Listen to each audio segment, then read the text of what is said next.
네, 여러분 안녕하세요. 찝스입니다. 네, 고기를 먹고 싶다며 이스라엘 백성들이 원망하자 모세도 한탄을 합니다. 아유, 하나님 이게 무슨 일입니까? 나 힘들어 죽겠어요. 왜 나한테 이런 일 맡기신 거예요? 하면서 자신의 힘듦을 하나님께 토로합니다.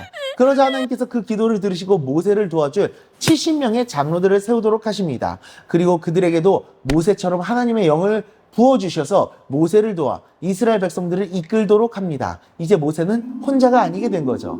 그리고 이후 이스라엘 백성들의 원망을 들은 하나님께서 그들을 위해 진짜 고기를 줍니다. 바로 닭고기를, 쇠고기입니다. 정확하게 닭고기는 아니고요. 하늘에서 만나를 내려주셨던 것처럼 메추락이라는 새를 구름대처럼 이렇게 보내주시는 겁니다. 그리고 이스라엘 백성들은 그거를 보는 순간 이제 눈이 뒤집어지는 겁니다. 그걸 마구잡이로 잡아서 먹었습니다. 일회 호멜이 220m 정도, 즉 한 가마니 플러스 반 정도 되는 그 정도 양인데 쌀 15가마 정도를 가져다가 먹었다라는 말입니다. 즉 잡자마자 씹혀서 개걸스럽게 먹고 계속 이렇게 모으려고만 했었던 겁니다.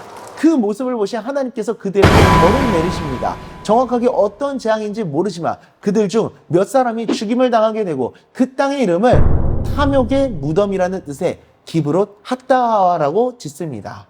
바로 하나님께서 그들에게 심판을 내리신 이유가 그들의 탐욕이 끝나지 않았기 때문이었던 겁니다.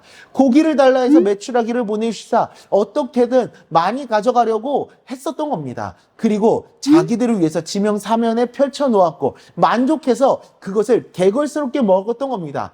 탐욕에 눈이 멀어 먹는 것에만 열중했었던 것이죠. 문제는 이 가운데 하나님에 대한 감사가 없었다라는 겁니다. 하나님을 향한 감사는 없이 그냥 눈앞에 있는 고기만 보였던 겁니다. 하나님을 바라지 못했던 겁니다. 탐욕에 눈이 멀어가지고 하나님을 그냥 없는 분은 취급하고 있었던 거죠. 하나님이 심판을 내리시면 바로 이렇게 하나님을 무시한 채 탐욕에 빠지는 모습에 대해서 경각심을 주시기 위함이었던 겁니다.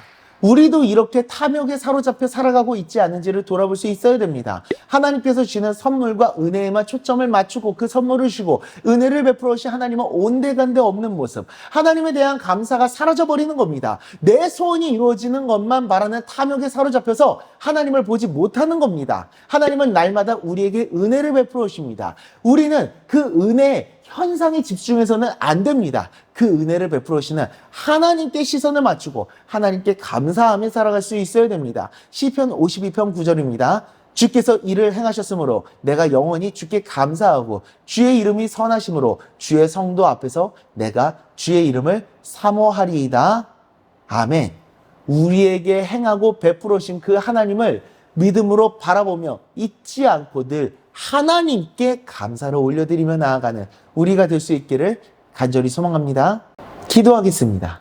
하나님 아버지, 탐욕의 눈이 멀어 하나님을 향한 감사는 잊어버린 채 살아갔었던 이스라엘 백성들처럼 우리들에게 베풀어 주신 은혜의 현상에 집중해서 그 탐욕의 눈이 멀어서 하나님을 향한 진정한 감사를 못 올려드리고 있지는 않은지 우리 자신을 돌아봅니다. 주님, 늘 언제나 은혜의 현상에 집중하는 것이 아니라 내 모든 시선과 마음을 하나님께 집중하고 마음을 모아서 하나님만 바라보며 하나님께 영광을 돌리며 나아가는 그 하나님과 온전히 동행하며 나아가는 우리가 될 수 있도록 주님 은혜 내려 주시옵소서.